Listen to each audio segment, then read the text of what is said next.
Hi, I'm Jameson, the Kilted hiker, and this channel is about exploring the wild corners of Cascadia.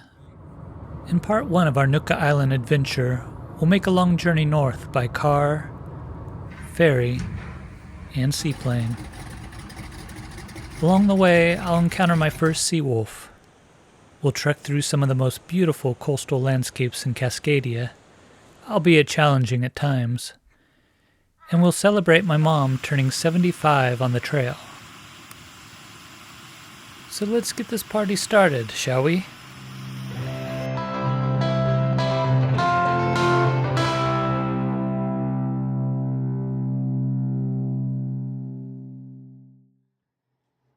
Time for the weigh-in.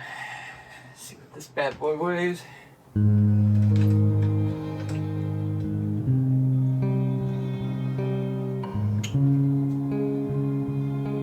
212. Let's do the math.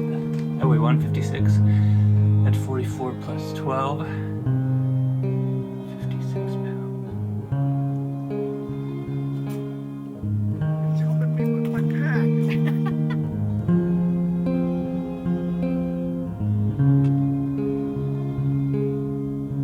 pack. As this channel focuses on the Cascadia bioregion as a whole, rather than being defined by state or international boundaries, part of me wanted to leave this border crossing out. That being said, the crossing went smoothly, and we were quickly on our way to catch the ferry from Tawasin over to Duke Point on Vancouver Island.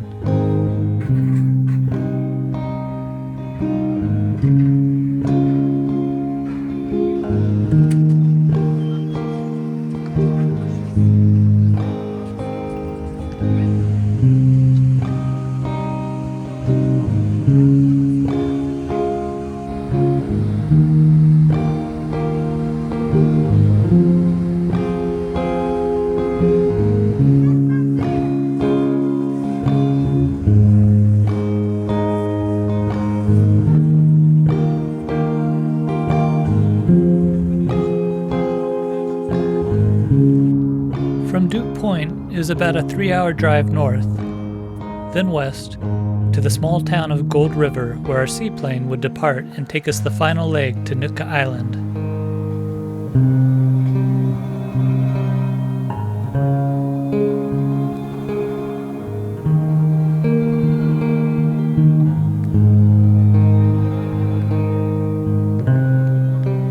Originally, we had scheduled a return trip from Nootka aboard the MV Uchuk 3, but unfortunately, mechanical problems docked this old wooden cargo ship that has been working along the wild coast of Vancouver Island for more than 7 decades. In addition to delivering cargo to remote outposts, this vessel also serves as a rustic cruise boat for hikers and kayakers exploring this remote stretch of coastline. My pack for this trip weighed nearly 65 pounds, a personal record. Along with the usual backpacking gear, I had to carry power banks for my cameras and drone, fishing equipment, and of course, my collection of rocks I seem to take with me everywhere.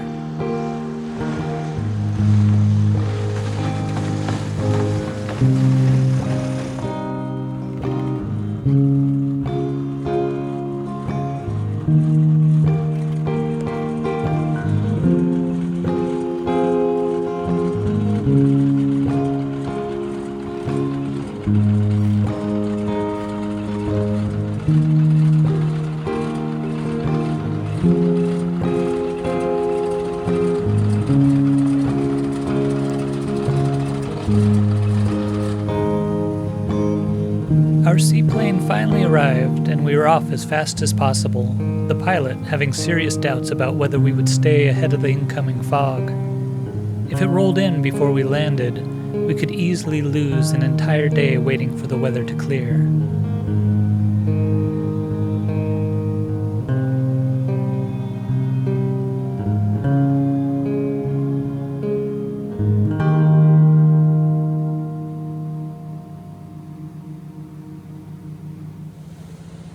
As the forest stretched out beneath us, it was easy to see just how wild this part of Vancouver Island still is. The west coast here is carved by fjords, deep inlets, and ancient temperate rainforest, one of the largest remaining stretches of coastal wilderness in North America.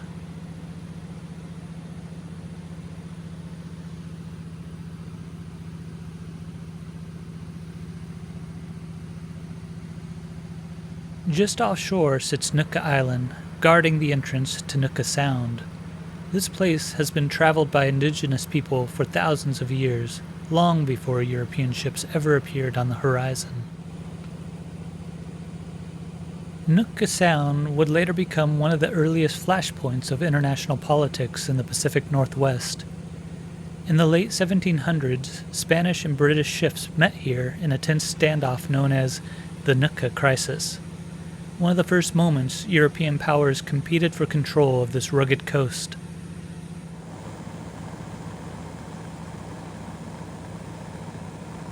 From the air, you could really see how raw the landscape still is. Endless forests meeting cliffs, reefs, and the restless Pacific Ocean.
Once the rumble of the seaplane died down, the sounds of the landscape flooded in. It was time to orient ourselves and find the start of the trail, hidden somewhere within the thick coastal forest. Little buoy here. It's right up through here. As we would find throughout this journey, buoys tied up in the trees mark key points along the trail. And these poles sink into some of these places. From the start, it became clear that this landscape, and the trail through it, was very primitive. Concerns about how my older companions might fare crept quietly into my mind.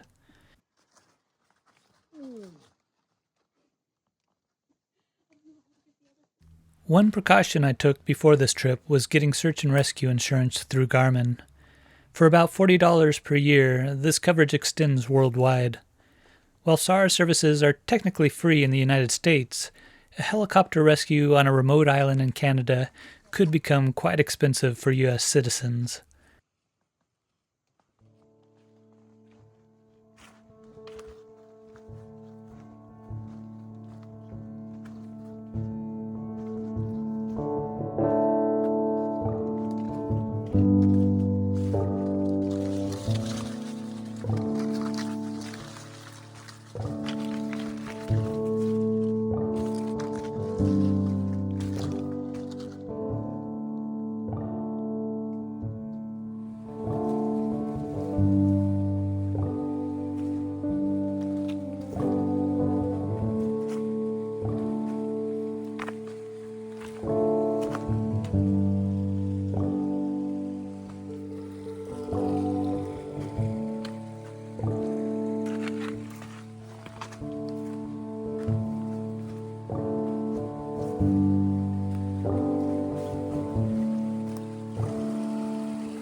After about an hour hiking from our drop point at Starfish Lagoon and crossing a few creeks, the sound of the ocean slowly grew louder.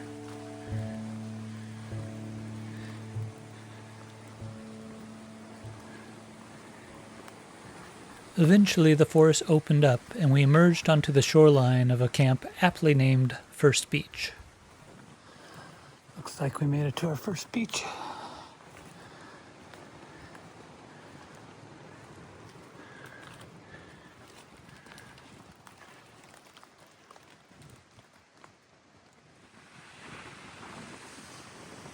After finding a spot to set up tents for the night, I walked along the shoreline, taking in the sights and sounds of our surroundings. Mist-shrouded cedars, cool coastal wind. Sounds about right. We had a few neighbors spread out among the driftwood and beach grass. Eventually, the crackling of fires subsided, and it was time to hang up our boots for the night.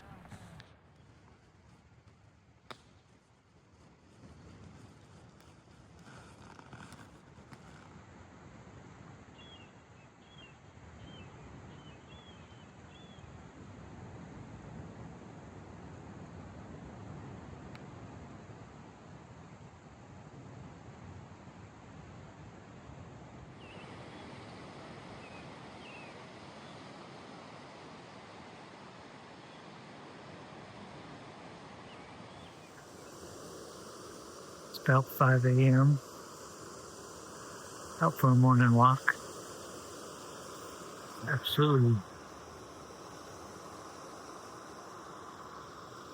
gorgeous out here. There were some sightings here of wolves within the last couple days, so I figure I'll walk down around this point and see if there's any wildlife.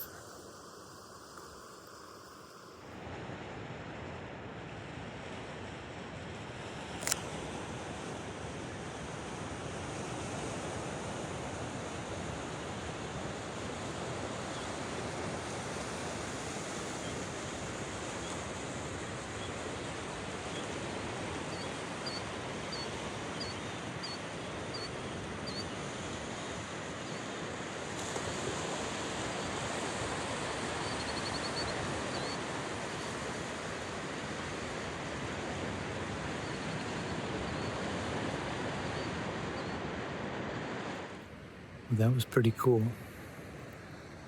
About a minute after mentioning wolf, and one came out of the canopy back behind me there and proceeded down the beach towards our camp, which is way down there at the end.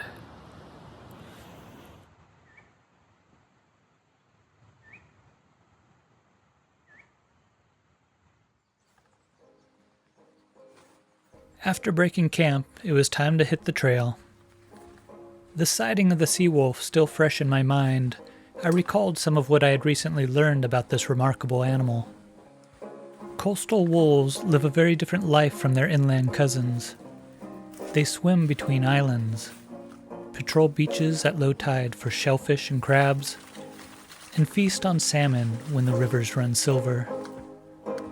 Along this rugged coast, the line between forest and ocean begins to blur, and the Seawolf lives comfortably in both worlds.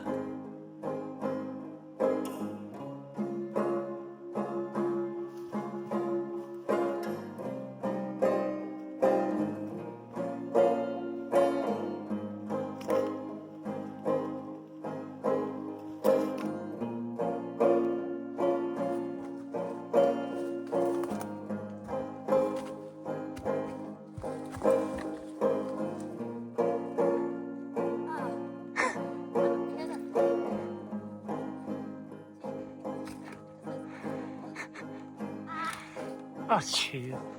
The path is pretty gnarly. After our first rope climb, the trail didn't get any easier.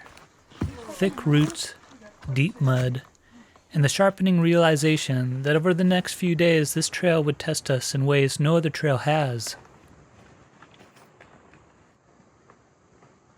For the record, this was her idea. What? She's 75 today. Hope she survives it.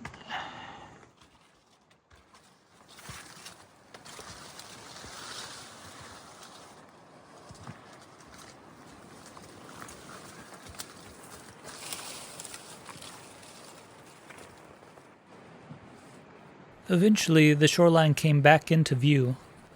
We just had to make it down. Roots now became welcome handholds as we navigated the steep descent towards the beach.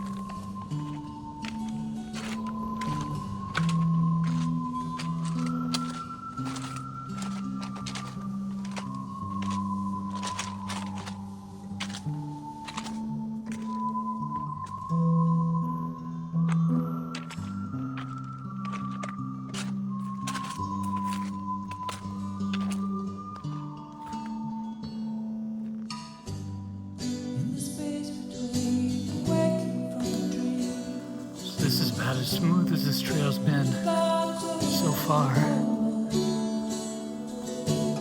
Bunch of dead forest behind me.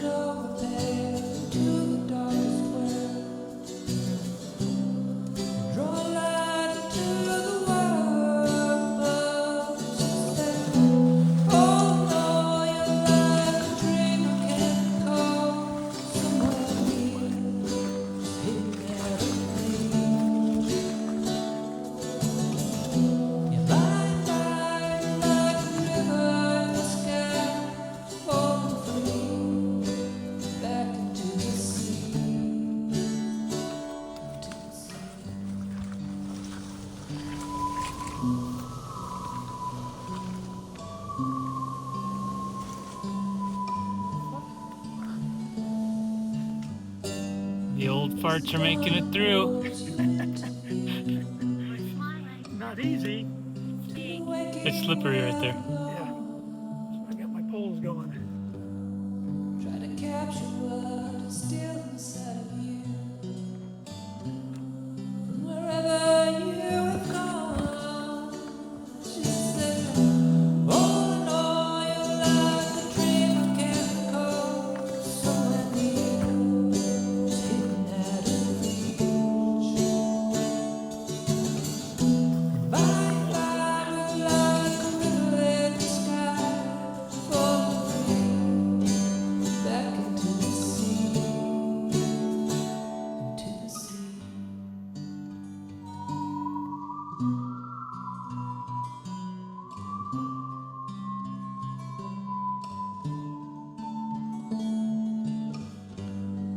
May the one you love return to you again,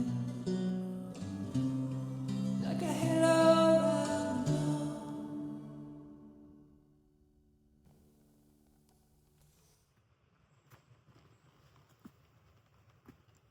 Oh, happy birthday! Thank you.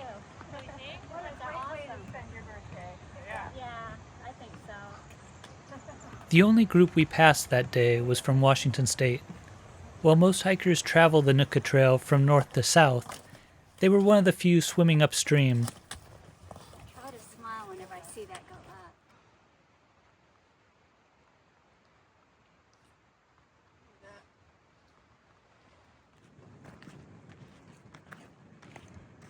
Walking these beaches gives you a sense of just how powerful the Pacific can be. Winter storms regularly reshape this coastline, shifting sand, scattering driftwood, and carving away at the cliffs behind us. Much of the driftwood that lines these shores begins its journey hundreds of miles inland. During winter floods, logs carried down coastal rivers eventually drift into the Pacific before washing ashore here. Wolf prints?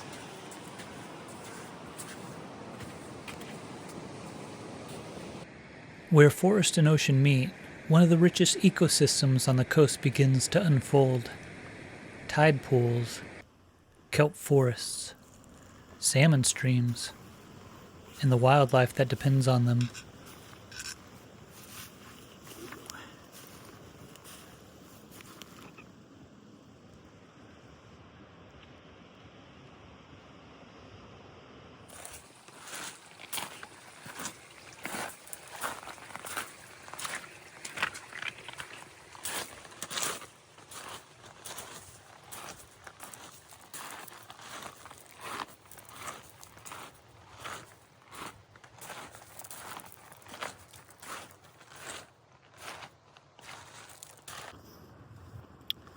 So I've been seeing a lot of bear poop, fresh.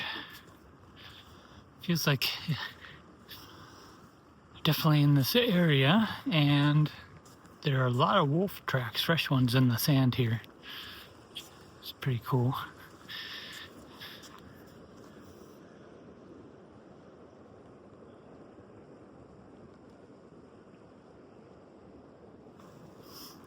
Fairly easy stretch right now. Nice sand.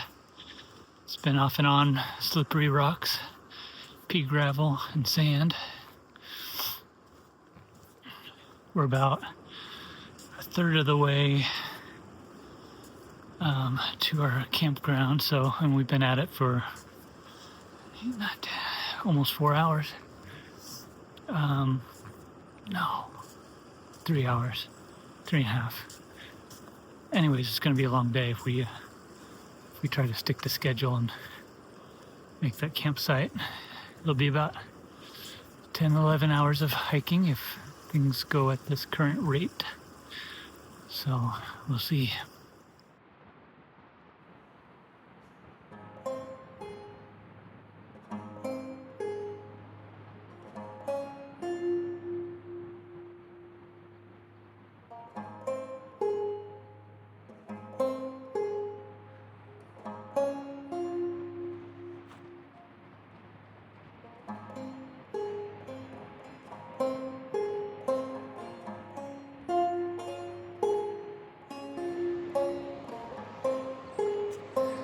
Tide's coming in fast now, so it looks like we're gonna be losing the nice mud to walk on and go to the pea gravel over there. But we are gonna be going around that knob, and there's another little bay area in there where Calvin Creek is, and that is our destination.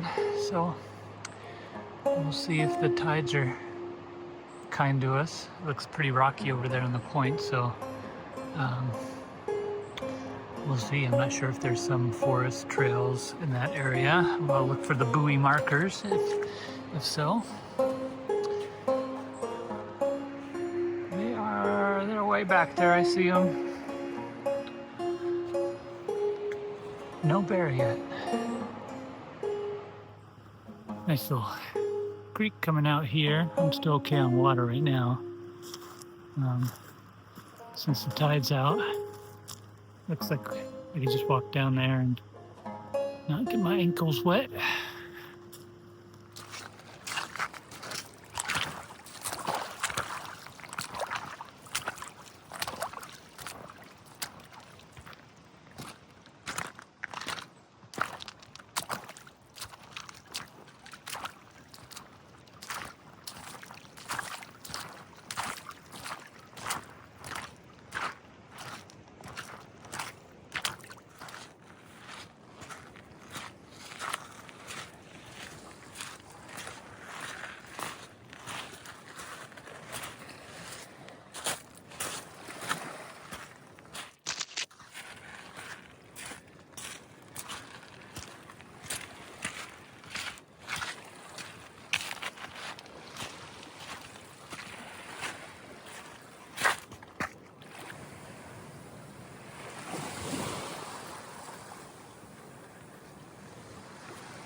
So that's for when the tide's all the way up to this thing, and you need that to kind of pull yourself up over this rock.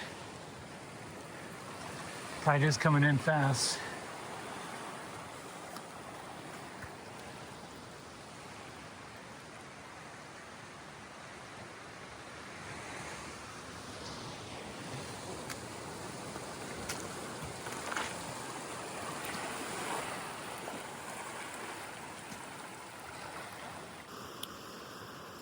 Well, the old farts are still pretty far back there, so I'm gonna throw out my lure. I did get a fishing permit for the time here, so in Canada you could get it in 3-day intervals, 5-day permit.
So I think our camp is right across the water there, somewhere in that area. It's where the creek comes out on the last leg. I think I found a great spot here. Marked one for Sandy, put down my pad for JB. Not too close to the falls, but I think this is perfect.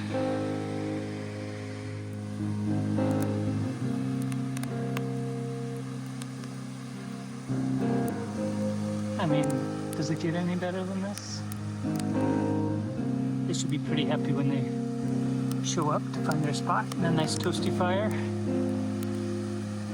And I, if not today, definitely tomorrow, am gonna go swimming.